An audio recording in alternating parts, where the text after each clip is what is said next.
بسم اللہ الرحمن الرحیم۔ سخت گرمیوں کے دن ہیں، عرب کا تپتا صحرا، دور دراز کا علاقہ، سفر بہت مشکل حالات اور غزوہ تبوک کا معرکہ درے پیش تھا۔ ان مشکل حالات میں بھی مسلمان اپنے محبوب نبی صلی اللہ علیہ وآلہ وسلم کے اعلان جہاد کی دعوت پر لبیک کہتے ہوئے ایک دوسرے سے بڑھ چڑھ کر اطاعت و اتباع اور احسار و بے نفسی کا مظاہرہ کر رہے تھے۔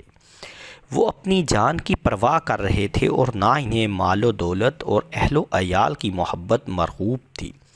ایسے میں بعض مخلص اور سچے اہل ایمان بھی باوجہ پیچھے رہ گئے، لیکن جب انہیں اللہ کے محبوب صلی اللہ علیہ وآلہ وسلم یاد آئے اور ان کی چشم تصور میں اللہ کے پیارے نبی صلی اللہ علیہ وآلہ وسلم کا حسن بے مثال منور و تابہ ہوا، تو وہ دنیا کی تمام آسائشوں اور مرغوبات کو ٹھکراتے ہوئے سیدھے آقائے صلی اللہ علیہ وآلہ وسلم کے قدموں میں آ گرے۔ ایسے عاشقان مصطفیٰ صلی اللہ علیہ وآلہ وسلم میں سے ایک جانثار صحابی حضرت ابو خثیمہ مالک بن قیس رضی اللہ تعالی عنہ کا نام بھی آتا ہے۔ وہ بھی باوجہ بر وقت لشکر اسلام کے ساتھ روانہ نہ ہو سکے تھے، لیکن احساس ندامت نے انہیں جلدی رختے سفر باندھنے پر مجبور کر دیا اور وہ سیدھے جا کر حضور نبی اکرم صلی اللہ علیہ وآلہ وسلم کی بارگاہ اقدس میں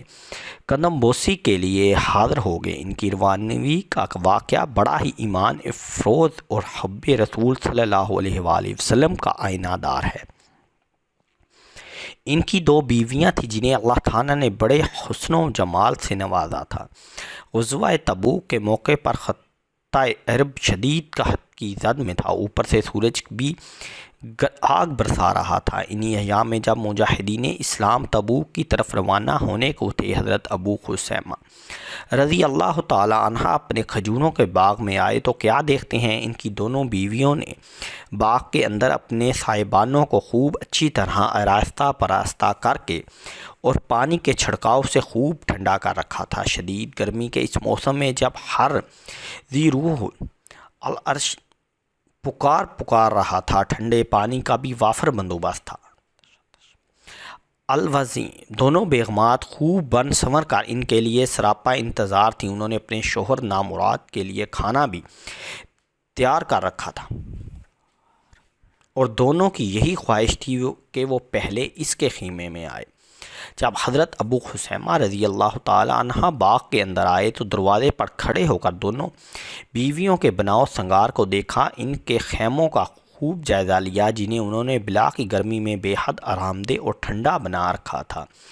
اس موقع پر حضرت ابو خثیمہ رضی اللہ تعالی عنہ کے عشق کا امتحان ہوا، لیکن انہوں نے اس ظاہری اور عارضی آرائش اور عیش و عشرت پر اس دائمی ابدی آرام کو ترجیح دی جو بارگاہ مصطفیٰ صلی اللہ علیہ وآلہ وسلم میں ان کا منتظر تھا۔ اہل سیر لکھتے ہیں کہ اس موقع پر انہوں نے فرمایا، رسول اللہ صلی اللہ علیہ وآلہ وسلم تو دھوپ، آندھی اور گرمی میں سفر پر ہوں اور ابو خثیمہ یہاں ٹھنڈے سائے دار تیار کھانے اور خوب روح حسین و جمیل بیویوں کے ہمراہ اپنے مال و متاع میں محور و سراحت ہو، یہ قرین انصاف نہیں؟ پھر اپنی بیویوں کو مخاطب کر کے فرمایا، اللہ کی قسم میں تم دونوں میں سے کسی ایک کے بھی سائبان میں داخل نہیں ہوں گا یہاں تک کہ میں رسول اللہ صلی اللہ علیہ وآلہ وسلم سے جا ملوں، لہٰذا تم دونوں فوراً میرے لیے ذات رخ کا انتظام کرو۔ جہاں دونوں بیویوں ان کے لیے ذات رخ تیار کیا، لشکر اسلام سوئے تبوک روانہ ہو چکا تھا۔ چنانچہ بلا تاخیر حضرت ابو خثیمہ رضی اللہ تعالی عنہ رسول اللہ صلی اللہ علیہ وآلہ وسلم کی تلاش و جستجو میں روانہ ہو گئے، یہاں تک کہ تبوک پہنچ کر آپ صلی اللہ علیہ وآلہ وسلم کی بارگاہ میں حاضر ہوئے اور پیارے آقائے صلی اللہ علیہ وآلہ وسلم کو اپنا سارا ماجرا کہہ سنایا، جسے سن کر حضور صلی اللہ علیہ وآلہ وسلم نے تبسم فرمایا اور ان کے لیے خیر و برکت کی دعا فرمائی۔ یوں یہ عاشق صادق اور اسیر حسن مصطفیٰ صلی اللہ علیہ وآلہ وسلم اپنے محبوب صلی اللہ علیہ وآلہ وسلم کے جلواؤں سے فیض یاب ہوا۔ سبحان اللہ، سبحان اللہ، سبحان اللہ۔ مشہور صحابی حضرت ابو ذر غفاری رضی اللہ تعالی عنہ بھی پیچھے رہ جانے والوں میں سے تھے۔ ان کے متعلق بھی آپ صلی اللہ علیہ وآلہ وسلم کو اطلاع دی گئی۔ آپ نے یہی فرمایا، انہیں چھوڑو، اگر ان کے ساتھ خیر ہوا تو اللہ انہیں ہم سے ملا دے گا، اور اگر ان کے برعکس ہوا تو اللہ زیادہ بہتر فیصلہ کرنے والا ہے۔ حضرت ابو ذر غفاری رضی اللہ تعالی عنہ اس لیے لشکر میں شامل نہ ہو سکے کہ ان کی اونٹنی سست رفتاری سے چل رہی تھی۔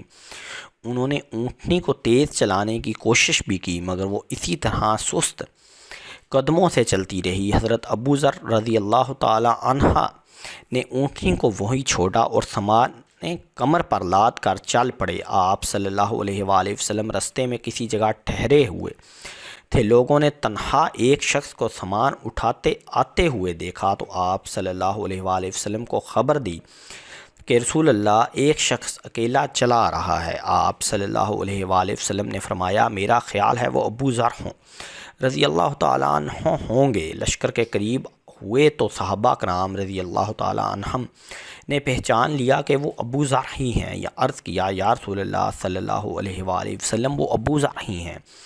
آپ صلی اللہ علیہ وآلہ وسلم نے فرمایا، اللہ ابو ذر پر رحم فرمائے، وہ تنہا چلے گا، تنہا مرے گا اور تنہا ہی اٹھایا جائے گا۔ رسول اللہ صلی اللہ علیہ وآلہ وسلم کی یہ پیش گوئی حرف بحرف سچ ثابت ہوئی۔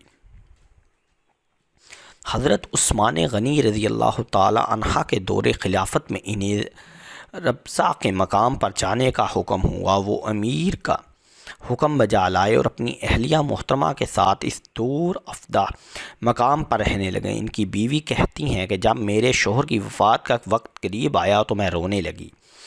حضرت ابو ذر رضی اللہ تعالی عنہ نے کہا، روتی کیوں ہو؟ میں نے رسول اللہ صلی اللہ علیہ وآلہ وسلم سے سنا ہے کہ تم میں سے ایک شخص جنگل بیابان میں تنہا مرے گا۔ جب میں مر جاؤں تو مجھے غسل دینا، کفن پہنانا اور میری لاش کو اس راہ گزار پر رکھ کر انتظار کرنا۔ تمہیں جو پہلا قافلہ نظر آئے اس سے کہنا کہ ابو ذر رضی اللہ تعالیٰ عنہ کا یہ جنازہ ہے۔ اتفاق سے حضرت عبداللہ بن مسعود رضی اللہ تعالیٰ عنہ کوفہ کے ایک قافلے کے ساتھ ادھر سے گزر رہے تھے۔ انہیں بتایا گیا کہ یہ رسول اللہ صلی اللہ علیہ وآلہ وسلم کے صحابی ابو ذر رضی اللہ تعالیٰ عنہ کا جنازہ ہے۔ یہ سن کر ابن مسعود رضی اللہ تعالیٰ عنہ رونے لگے۔ فرمایا، میرے نبی صلی اللہ علیہ وآلہ وسلم نے سچ فرمایا تھا کہ اللہ ابو ذر رضی اللہ تعالیٰ عنہ پر رحم کرے، وہ تنہا چلے گا، تنہا موت سے ہمکنار ہوگا اور تنہا ہی اٹھایا جائے گا۔ حضرت عبداللہ بن مسعود رضی اللہ تعالیٰ عنہ نے نماز جنازہ پڑھائی اور ان کی تفنین میں